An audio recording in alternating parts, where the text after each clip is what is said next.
Hello guys, भूमिश की कहानियों में आपका स्वागत है। ये कहानी है रमेश तिवारी की, जिनका एक छोटा सा परिवार है। उनके परिवार में उनकी पत्नी और उनके 2 बच्चे हैं। रमेश जी एक प्राइवेट कंपनी में काम करते हैं। रमेश जी के 2 बेटे, बड़ा बेटा जिसका नाम आर्यन है और छोटा बेटा जिसका नाम आदर्श है।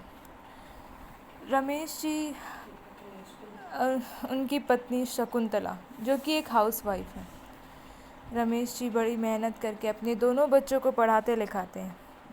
रमेश जी एक कंपनी में छोटे से क्लर्क हैं। उनका सपना था कि उनके बेटे पढ़ लिख कर बड़ी बड़ी कंपनियों में नौकरियां करें, इसलिए वो पूरी मेहनत करके अपने बेटों को पढ़ाते हैं। और शायद उनकी ये मेहनत रंग भी लाती है, क्योंकि उनके दोनों ही बेटे पढ़ लिख कर विदेश चले जाते हैं।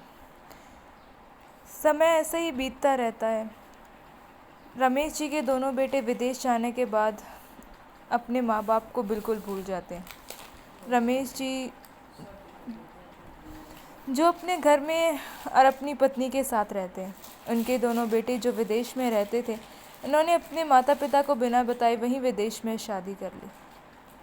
ऐसे ही 4-5 साल बीत जाते हैं। इन 4-5 सालों में रमेश जी की पत्नी भी उनका साथ छोड़ देती है और उनका देहांत हो जाता है।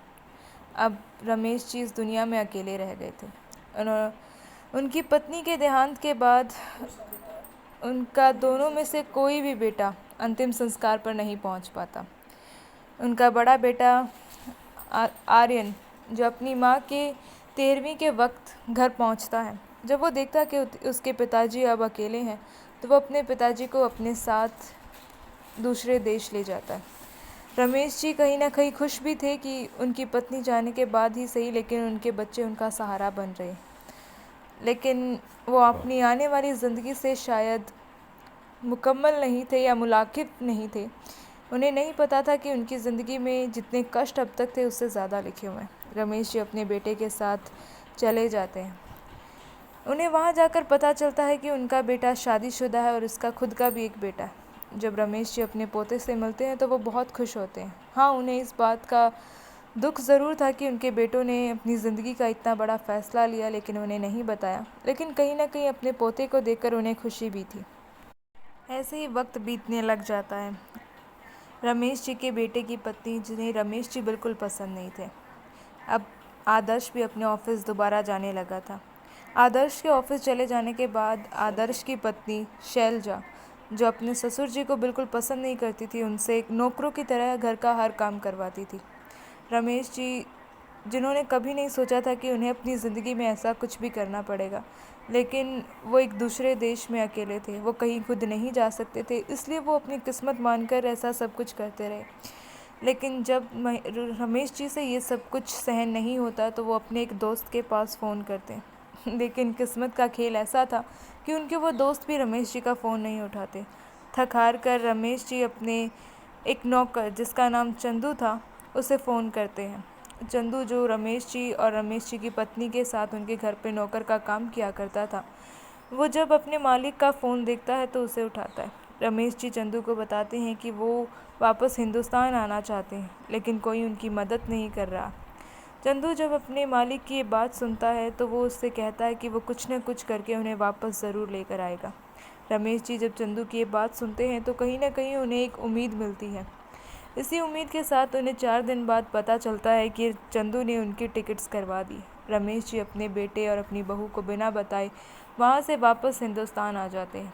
रमेश जी हिंदुस्तान आकर चंदू से मिलते हैं तो वो चंदू से पूछते हैं कि उसके पास टिकट करवाने का 2 लाख का बिल कहाँ से आया, उसने ये 2 लाख कहाँ से इकट्ठे किए। तब चंदू रमेश जी को बताता है कि सालों पहले जब रमेश जी ने चंदू के लिए घर बनवाया था, चंदू ने उस घर को गिरवी रख दिया और उनके लिए 2 लाख की टिकट्स बनवाई। जब रमेश जी चंदू की ये बात सुनते हैं तो वो भावुक हो जाते हैं और चंदू के गले लगकर रोने लग जाते हैं। उन्हें एहसास होता है कि बचपन में अगर उन्होंने अपने बेटों की जगह पर चंदू को पढ़ाया होता तो शायद उनका ये हाल ना होता जो उनके खुद के बेटों ने उनका कर दिया। चंदू अब रमेश जी के साथ ही रहने लगा था। वक्त का पहिया घूमता रहा और अब वक्त आया कि रमेश जी बीमार पड़ गए। रमेश जी का शरीर भी उनका साथ छोड़ चुका था, लेकिन इस वक्त में सिर्फ चंदू ने रमेश जी का पूरा साथ निभाया। चंदू हमेशा रमेश जी के साथ रहता। ऐसे ही वक्त बीतता रहा और एक वक्त आ गया कि रमेश जी भी इस दुनिया को अलविदा कह गए।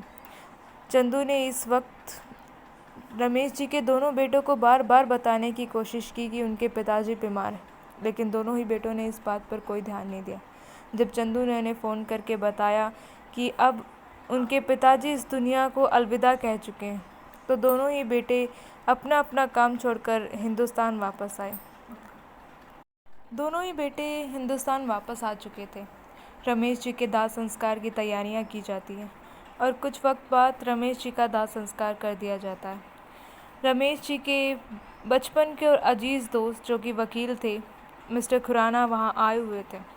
जब आदर्श और आर्यन मिस्टर खुराना को देखते हैं तो उनसे मिलते हैं। मिस्टर खुराना आर्यन और आदर्श को बताते हैं कि रमेश जी मरने से पहले एक वसीयत लिख कर गए थे। जब दोनों ही बेटे वसीयत का नाम सुनते हैं तो उनके फेस पर एक छोटी सी स्माइल आ जाती है, लेकिन वो ये सब कुछ किसी को नहीं दिखाते। आदर्श वकील साहब को देखकर, अंकल पापा ने वसीयत में क्या लिखा था? मिस्टर खुराना आदर्श और आर्यन को देखकर वसीयत पढ़ने लगते हैं, जिस वसीयत में रमेश जी ने साफ साफ लिखा था कि उनकी जितनी भी संपत्ति है वो सारी संपत्ति चंदू के नाम होगी। घर, प्लॉट या फिर उनकी बची हुई जितनी भी संपत्ति है, उनके दोनों बेटों के नाम पर उनकी माँ के गहने ही रखे गए हैं। जब आदर्श और आर्यन ये बात सुनते हैं तो उन्हें गुस्सा भी आता है, लेकिन वो कुछ नहीं कर सकते थे क्योंकि ये वसीयत खुद उनके पिताजी ने लिखी थी। मिस्टर खुराना वसीयत पढ़ के वहाँ से चले जाते हैं। चंदू आदर्श और आर्यन के पास आकर, आप लोगों ने साहब का साथ उस वक्त छोड़ दिया जिस वक्त उन्हें आपकी सबसे ज़्यादा ज़रूरत थी। जब आप उन्हें अपने साथ दूसरे देश लेके गए, तब भी आप सब ने उनके साथ नौकरों जैसा बिहेव किया। ये तो गलत था भैया। की बात सुनकर आदर्श और आर्यन को अपनी गलती का एहसास होता है। उन्हें जब समझ आता है कि उन्होंने शायद अपनी ज़िंदगी में सबसे बड़ी गलती की, अपने पिता को ना समझकर, अपने माता पिता को वक्त ना देकर, जिस पिता ने उन्हें कामयाब करने के लिए अपना पूरी ज़िंदगी लगा दी, वही पिता उनके लिए उनकी माँ के जाने के बाद, जब उसे सबसे ज़्यादा अपने बच्चों की ज़रूरत थी, तब नहीं था। जब सबसे ज़्यादा उसके पिता को उनकी ज़रूरत थी, उन्होंने अपने पिता का साथ नहीं दिया, बल्कि उसके साथ बुरा बर्ताव किया। आर्यन और आदर्श मायूस होकर वहाँ से चले जाते हैं।